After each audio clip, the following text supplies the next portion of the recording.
What's going on, guys? Welcome to The Journey, where we deep dive all things real estate and investing. We pick the brains of market leaders in their field so that we can fast forward you from where you are to where you want to be, utilizing their knowledge and experience. My name is Austin Mitchell, and on today's episode, I have joining me Trey Hughes.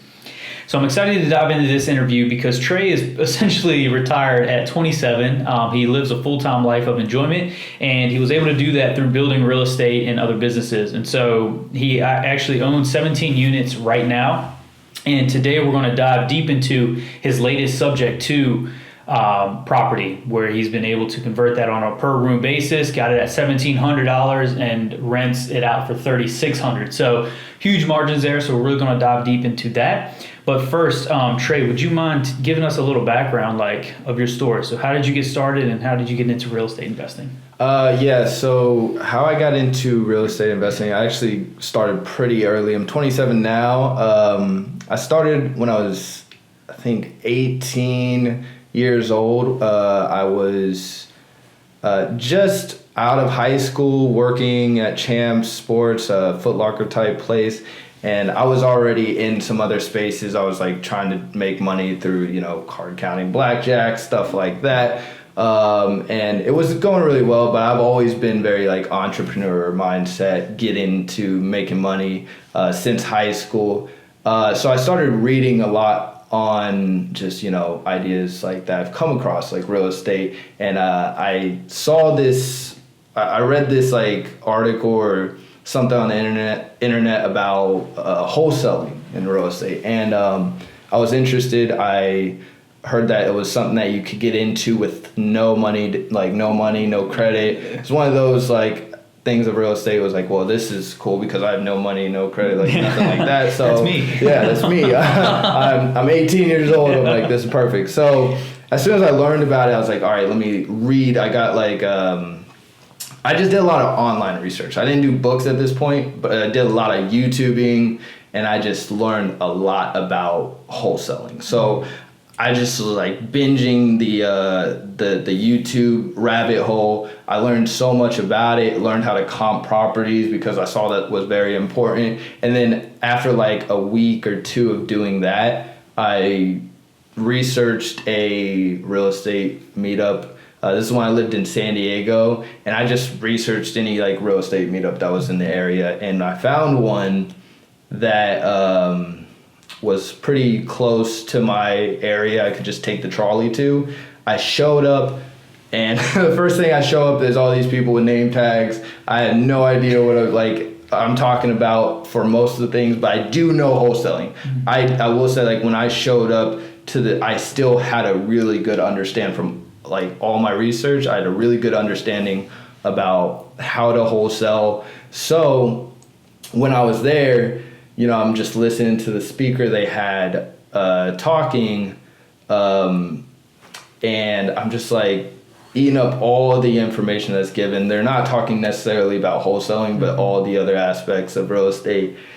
And then at the end, a lot of these meetings, what they'll do is they'll do the networking, okay, we're done speaking, everybody just kind of go around talking to each other. Mm-hmm. So I started talking to everybody, just hey, my name's Trey, I'm just trying to get into wholesaling, whatever.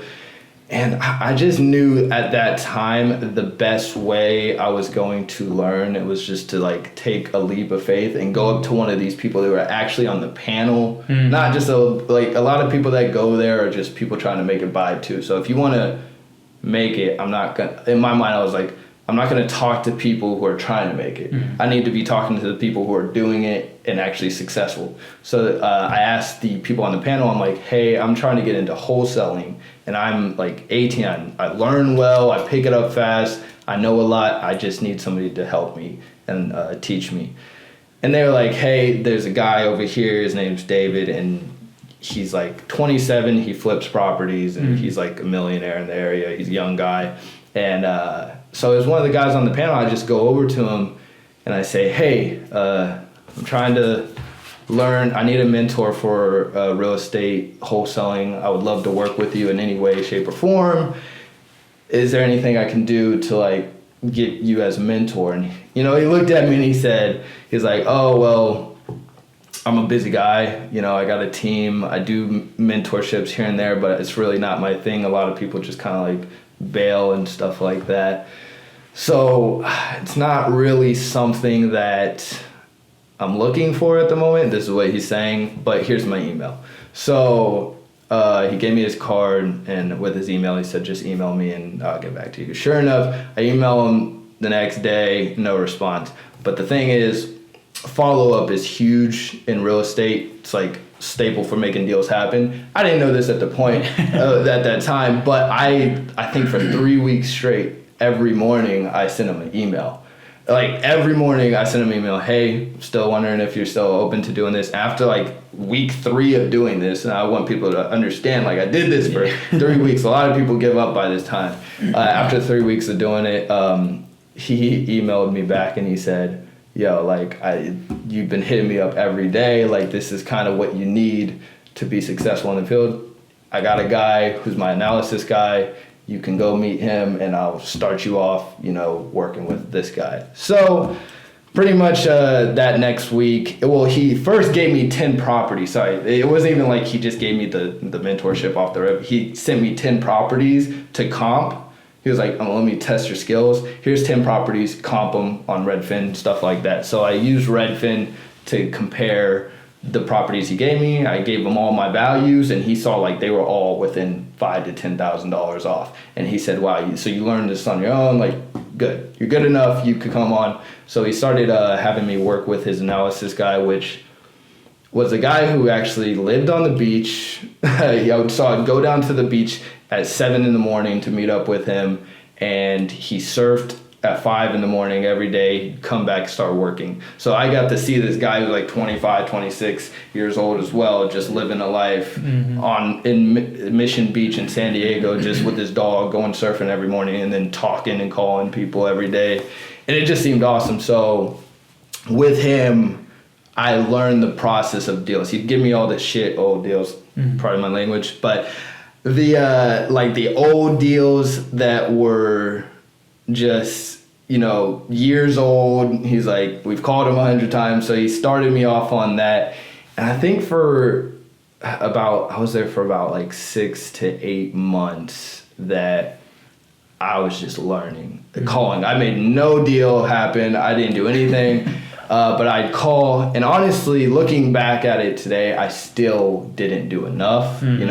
I slacked off. I didn't show up days. I didn't call. He'd give me a list of, a few hundred properties to call, and I'd not get to them for days.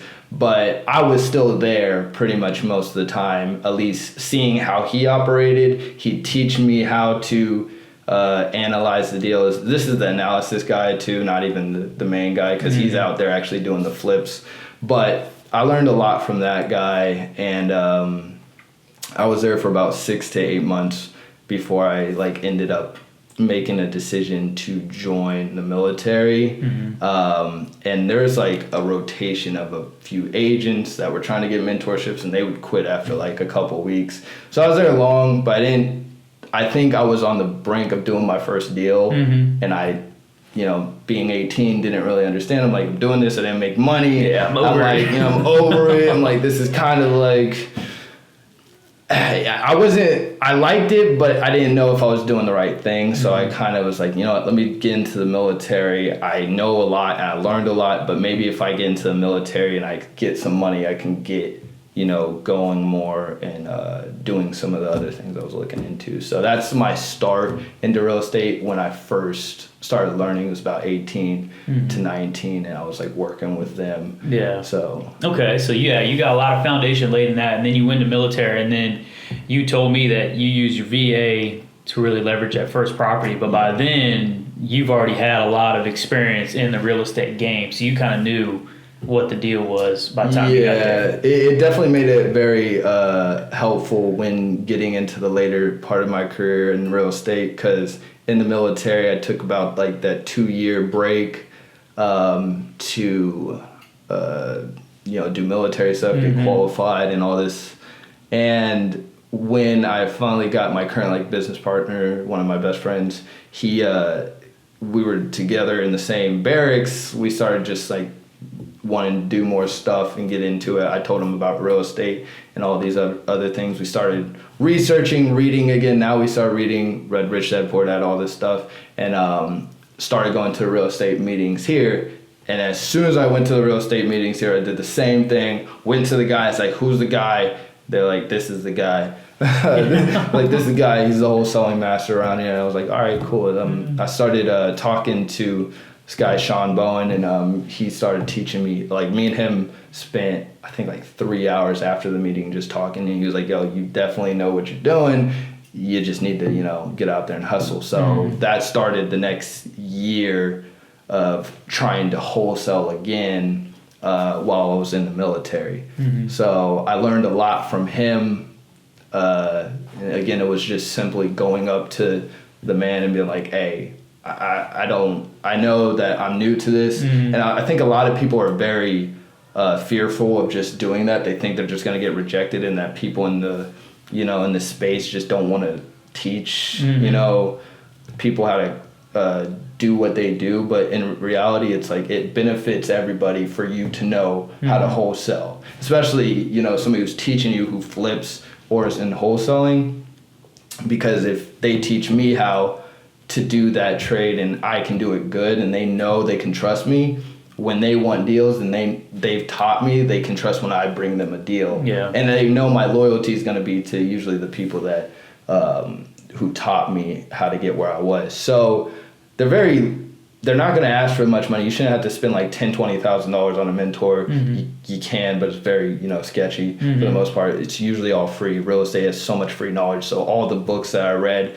that taught me, I found a lot of, you know, like kind of people to follow. Like I weeded out the people to follow all their content on YouTube. So I had like mentors on YouTube. I had mentors in real life. I had like mentors that I looked up to, like, you know, Grant Cardone, stuff like that, like the people that you don't talk to. There's like levels to the mentorship that I had, and I made sure to just start following specific people to a T. And then sooner or later, I got into a little wholesaling group that, you know, it disbanded after a few months, which you just go through trial and error and figure out what you don't do. But we got one deal done.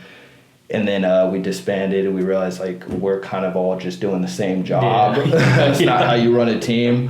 But after doing that, that's when I soon after read a book on rental property investing, and then that led me into the passive side of stuff. Okay.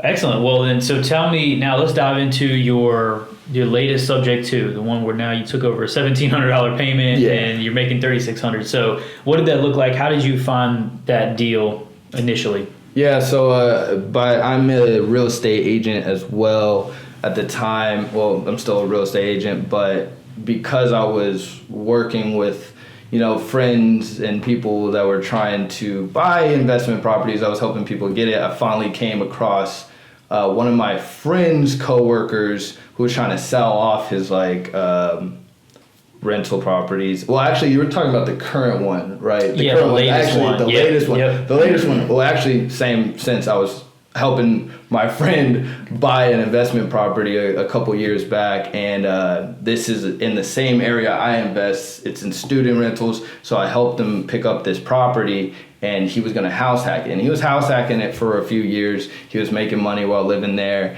but, you know, he got all the headaches of, you know, owning a property and living in it. And then it's even worse when you live in it with other people and you have to deal with people trashing your house in front of you. So I think he like grew some animosity towards like that property. He had to do a lot of like work on it because the roof leaked and he had bad contractors. So he just had like a rough time with the property.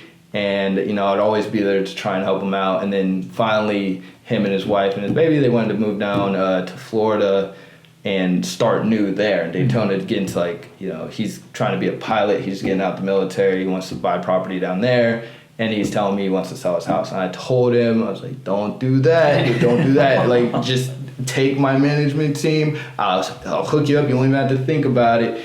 And he was telling me, he was thinking about it, but he was just really set on wanting to sell it. So I told him I'd help him sell his property, and we list it for like, you know, $320,000 roughly, and he owed about 280 grand on it. So after the fees, just the fees alone, he might be able to make 20 grand. But since the property had so much work that needed to be done, that would eat into so much of his cost, and it wasn't going to be as easy as just selling it. It'd take time.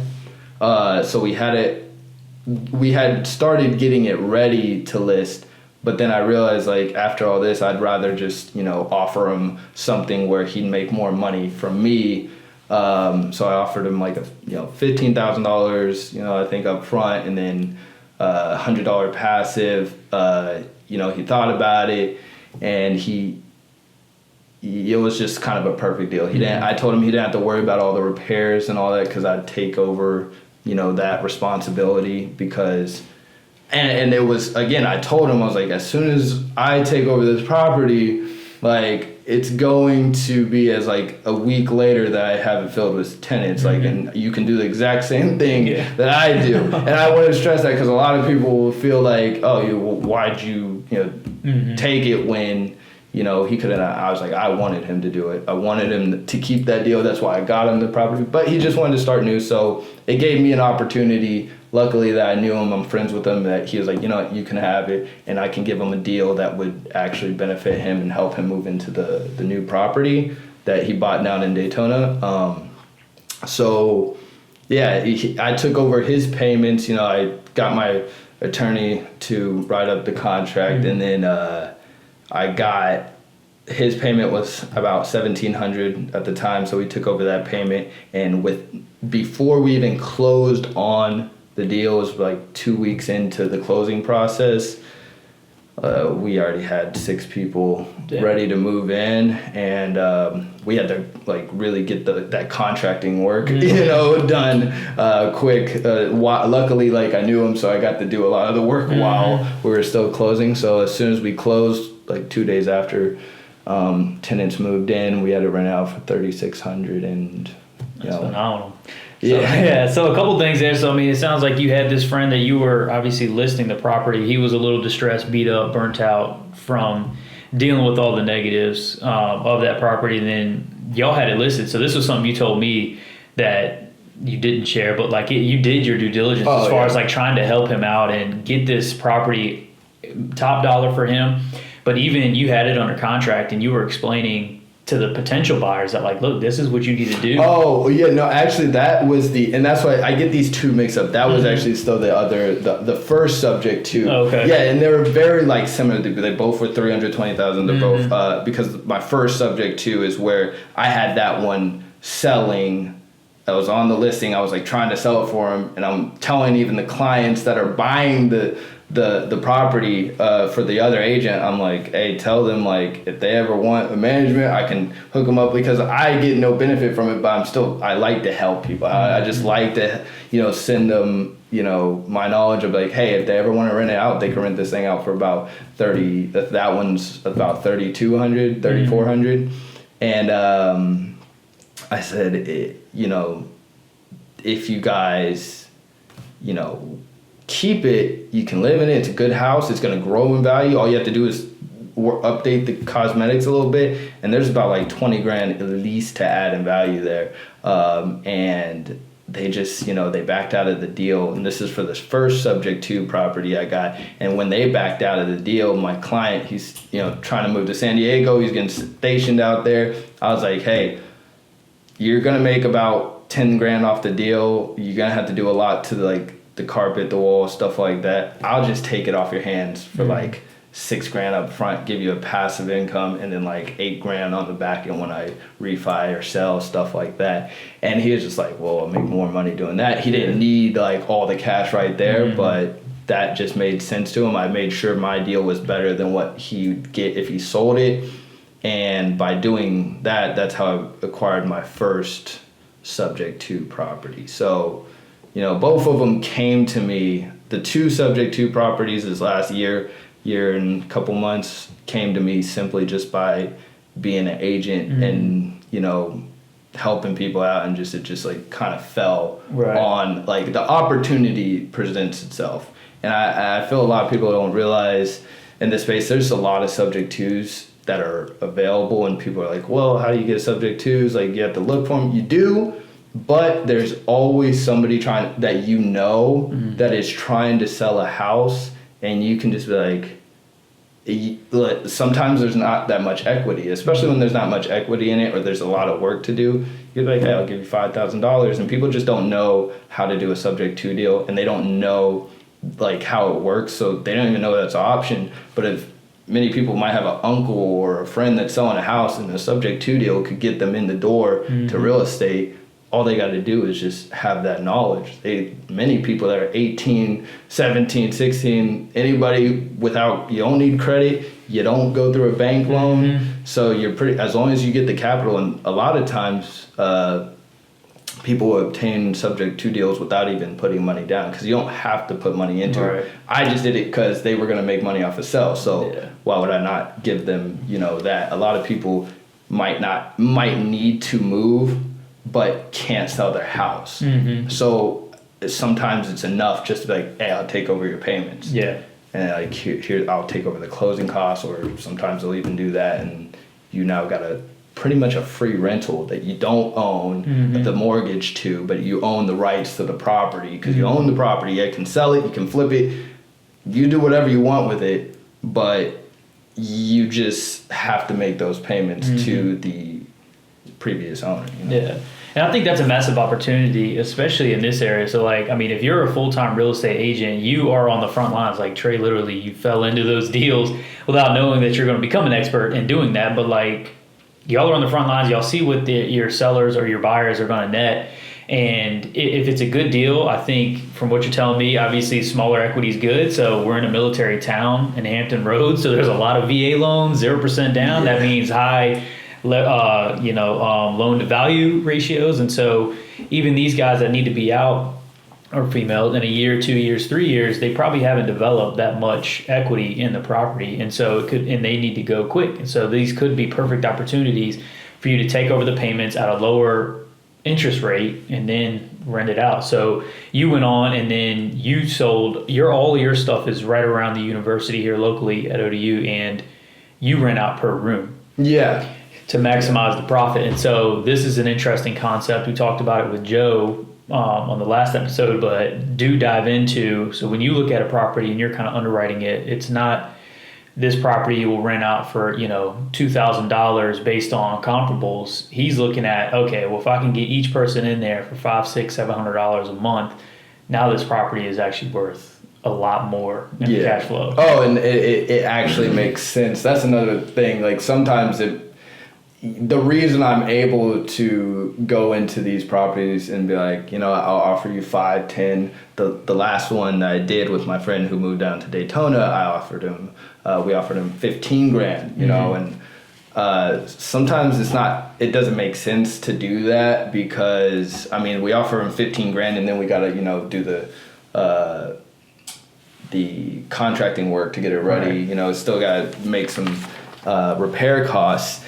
And sometimes, you don't want to put that much money for something that's not really returning, as much. It's not as easy to just make that decision. But these properties, I see that, the mortgage payment on it is $1,700, and I'm comping the house as a student rental versus a regular rental, which usually might get 26 in the area, versus me renting it out to students and I can get 36. Therefore, now I'm almost at a $2,000, over the payment profit. Like, it's obviously you set some aside for capital expenditures. So I looked at it as about a $1,500, profit a month, property. So $15,000 is absolutely worth, you'll make that back within a year. So the return on investment for these student rentals just makes so much sense, where if we ended up getting it, as a regular rental, you know, especially now since with that same property, his mortgage was in the middle of like an adjustment thing, and then it went up a little bit, so it's more like $1,900, $2,000 that we're paying. If we were renting out for $2,600, it wouldn't really be as like appealing to us. It's still a good property, but I deal with student rentals, so I only like to deal with properties that profit, you know, close to like 800, 1,000 or more. And with these 2 subject to deals, like that I picked up, they were so lucrative that I tried to, you know, like I said, let them keep it. I tried to convince them to keep it. But hey, if you don't want it, I'll definitely offer $20,000, you know, if I can, for something that's going to profit me $2,000 a month. I'll get that back in a year. Absolutely. So I mean, dealing with student rentals, or if it's Airbnb, anything that does high cash flow properties, like, you know, I'll absolutely put down whatever, you know, it's kind of just worth it. Especially right now, doing subject twos is very nice because you keep the interest rate pretty much that they had at the time they got the property. They're like 2.7, 3% interest rate. And here's the thing, I was actually going to buy the property, this last one, from my friend. We got approved for, you know, enough to buy the house at 320, but it didn't make sense to buy it at 320 because now we're buying it with our own loan, and we do about, it was like 3% down, so we're already putting $20,000, you know, down for this property almost, and we'll still have to do the work. And the payment, because it was like 5% interest rate or something now since they've come up, it was about like $2,300 roughly. So, you know, that wasn't as appealing, you know. With that, even if we got the full amount, we didn't expect to get $3,600. We were like thinking, all right, maybe 34, but it worked out even better. And I like to be conservative with my numbers, so it's not too surprising because I usually am that way. But I was like, at $2,600 with a $3,400 rent and 10% or 12% going to management, because I don't manage my properties, it's too much of a headache. 12% going to management, you know, I'm only doing like $400 or $500 a month. I kind of like bigger returns on a student rental, something that's going to be $320,000 especially.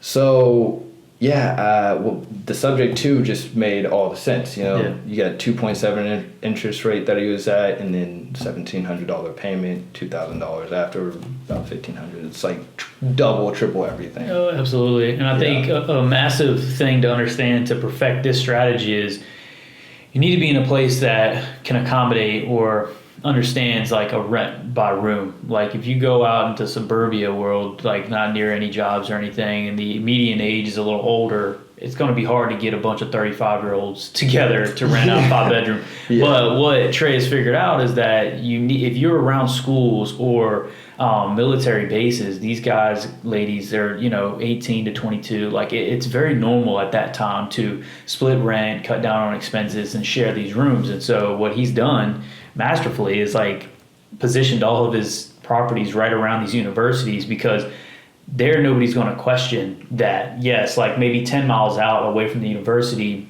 you're not going to be able to rent out a per room because it's just not going to flow that way. But it is very common. It makes much more sense for 5 people to come together to rent out one property to cut their expenses down. And especially if like you got the BAH with the military, like they get paid when they're out of the barracks. And so like they say it's just a win-win all around. And so it's like, this is not that far of a stretch. You just need to understand, you need to locate these properties around the universities and bases and places that it makes sense for the tenant to move into those properties because they can make a lot more money. Absolutely. But once you get that, you obviously are at a sweet spot. Yeah, exactly. And it's really easy to want to, you know, if you're like in a close enough range where they're biking to school, like the vacancy rate, like the reason I fell in like love with the idea of getting into student rental properties. And by the way, it does not take long to make this leap into rental. Like a lot of people get into real estate, they're like, I want to start with wholesaling, get the flipping, and then work on passive. I got to build up my, my capital so I can get passive income, real estate, rental properties and stuff like that. I used to be the same way. That's why I went wholesaling. Then I was like, oh, maybe I should get into flipping now, a little bit near that time where, just bought my first rental. And I'll tell you this, I did not think about owning rentals at all, like this early throughout my entire time of doing the wholesaling, doing my Amazon sales or anything. But it was, I think I was about to go to dive school. I was in the process of training to be my boat's diver, and they were going to ship me off to dive training, and I can, get my diving, out the way. I really wanted to be a Navy diver at one point, and that's why I went on to submarines, so I can go to the dive school and all that stuff and kind of start there. But I remember it was November of 2018 that it was crazy. We hit these like crazy storms that were coming, and my car got totaled. And I had a Camaro. I was one of those military guys that owned like a sports car. That was the only thing I was paying for, so I was pretty good with money. That was the only thing I was like, all right, I'm gonna have a Camaro, but it got totaled, and I was like, this is like the best thing that happened to me because of that, my insurance covered everything, and I got like $1,200 back. I didn't have a car payment. And that week, I read this book. What is it? It was the book on rental property investing by Brandon Turner. BiggerPockets. Yeah, BiggerPockets. Yep. It was my favorite book because I read that book that week, and I said, "Wait, what am I doing? What am I doing?" I was like, I can get into rentals right now. I realized I'm in the military, I have a VA, and so that on top of that, with that storm happening, the dive school in Florida got flooded. So I was supposed to leave like 2 weeks after that. No, I was supposed to leave actually before that, but all the storms happened, and then the dive school got flooded, and they canceled all the schools for the next 4 or 6 months, whatever it was. Mm-hmm.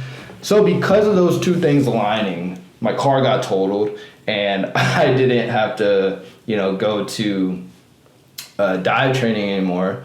I was sitting at, home doing nothing, and I read that book, and a week later, after reading that book, I just did what I did with wholesaling. I researched all the different, areas of rentals. I was like, I need to pick up a rental property. I found the student rentals. I found out what I loved about it is that with student rental properties, you could get into it, and you're providing cheap places to live.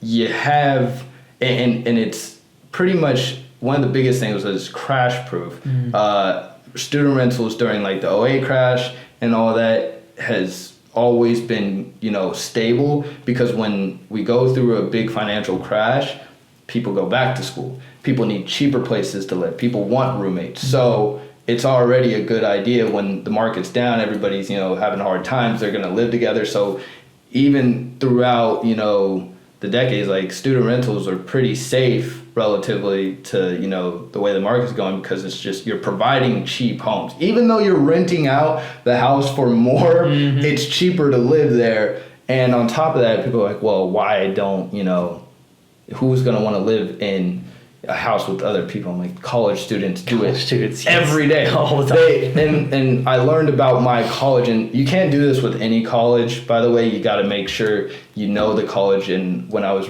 I did all this research in a week, by the way. Mm-hmm. It only took me a week to understand student rentals. Mm-hmm. And you realize, like, okay, I have this big school that has about a 26,000 student capacity. Mm-hmm.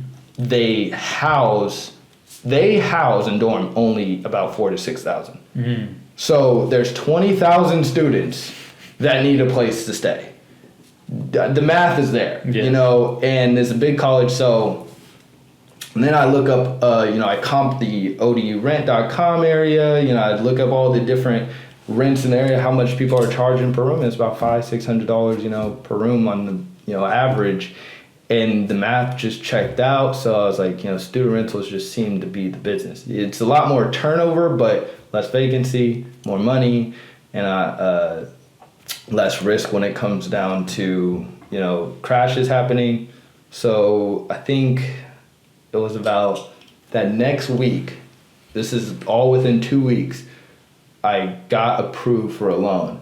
And originally, I probably wouldn't have got approved enough because I was only at E3. I didn't get BAH. I didn't get any extra pay. A lot of people are like, well, you get extra pay. I was one of the like low totem pole people in the military at the time. I was still new and I didn't even get BH, so I couldn't add that to my income. The only thing that helped me is I didn't have a car payment now. Yeah. So now instead of getting paid, approved for like 220, 200 or whatever at the time, I got approved for like a $280,000 loan.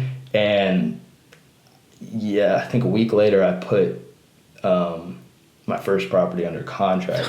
And I offered. It's funny because I offered, and this is the thing, a lot of people are worried about overpaying. Well, when you're going in with like a VA or a home, like a conventional loan, like a home occupancy loan, like they won't let you just overpay for a house. So I honestly offered like $270 for this house because at like $270, I was making a payment. It was still gonna make like $1,000 off of it. Yeah. And it made sense. And I was gonna house hack it, so it just all made sense. But it got appraised for $240. So. And they were builders, and they're like, all right, whatever, we'll just meet you down there. So I got the house for $240, and this all happened within a 3-week time frame of me learning about rentals, and then me picking a niche, and then me picking up a property. Yeah. I spent 3 weeks. That's all I needed. And I once reading that one book gave me everything I needed to know, to feel confident to go into it. Sure, I didn't know everything about rentals. I didn't know everything about management, but that one book, enabled me to just get the confidence to be like, I need to pull the trigger. I got people, I can find people to live with, stuff like that. They'll pay the rent while I live there, and then later I'll rent it out. And that's kind of just how it works. To this day, I've never paid for that house with my own money. What was that book called again? I was Turner. Yeah, the book on rental property investing by Brandon Turner. Okay. Yeah. BiggerPockets is amazing place to, like, I pretty much all the podcasts there as well.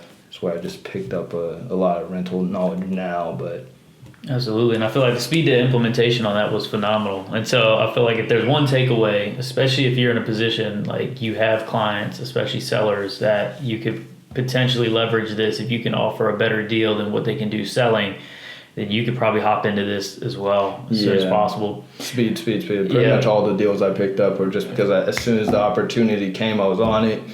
And actually, speed, it was the first lesson I learned because that first property was not the first I offered on.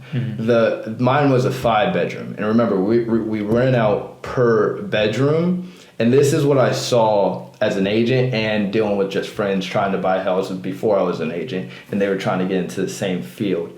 Is when I first went to look for a house, I found a house and it was an 8-bedroom, like 3,000 some square foot home, and that right across the street from the school, and it was like 270, 280, I think, and that was a gold mine. And for some reason, I was like, you know what? Let me go to work tomorrow, and by like the afternoon, I'll do like think about it.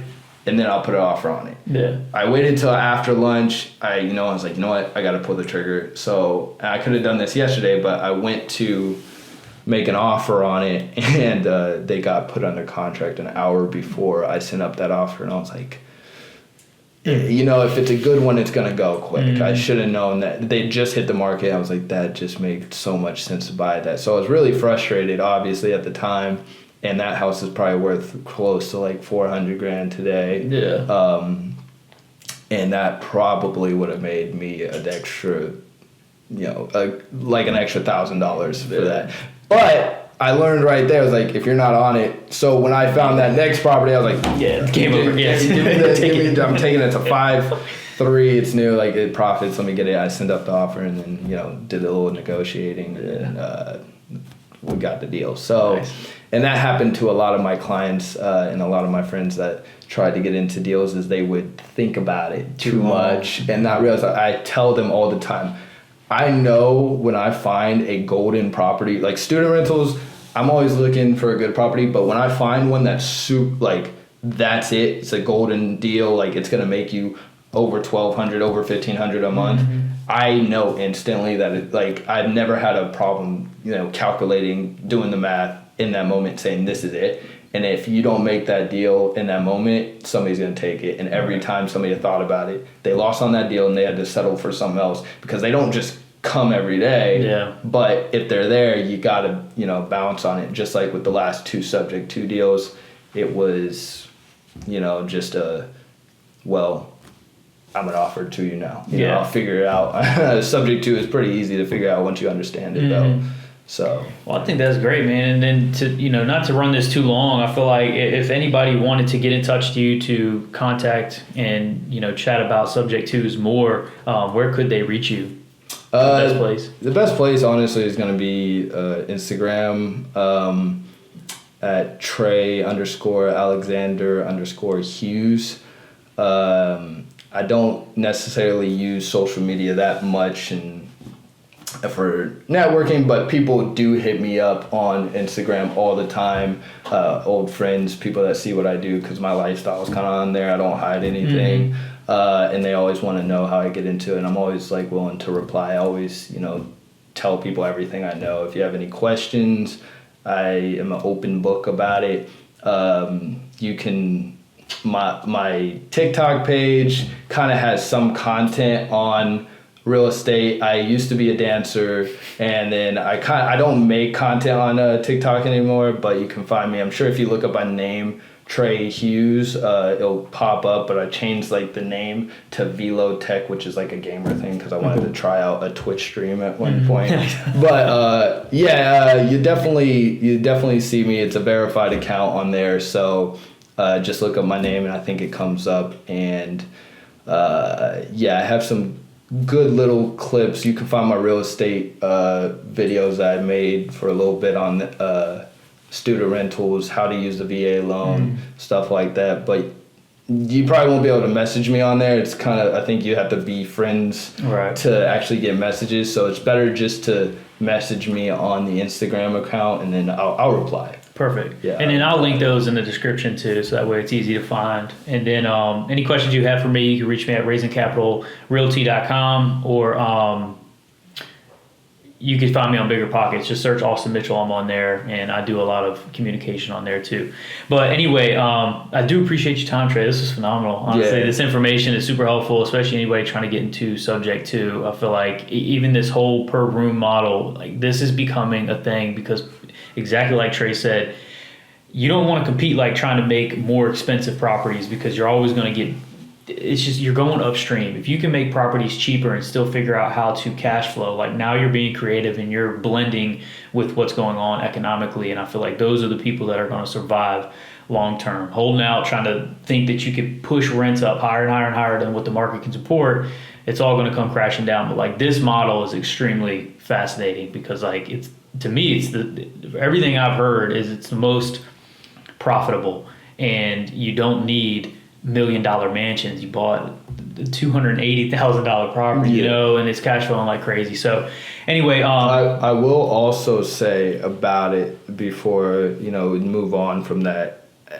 even though what I still always did with these properties, so make sure if you do want to get into the space, don't just, it's kind of like with Airbnb as well. Make sure the property still works as a regular rental. So at the time, I still knew, when I first got the property, I was like, well, if for some reason the student rental thing doesn't work out, the area is still comped at a price where I'm still making money as a traditional rental, where I can rent it out to a family. I was doing $1,500 a month for my first property, and then the area was about 19 to 2,000. So it wasn't the best, but it still worked. Right. And a lot of people might buy a property that maybe work on a room per room basis, especially people that do it away from colleges.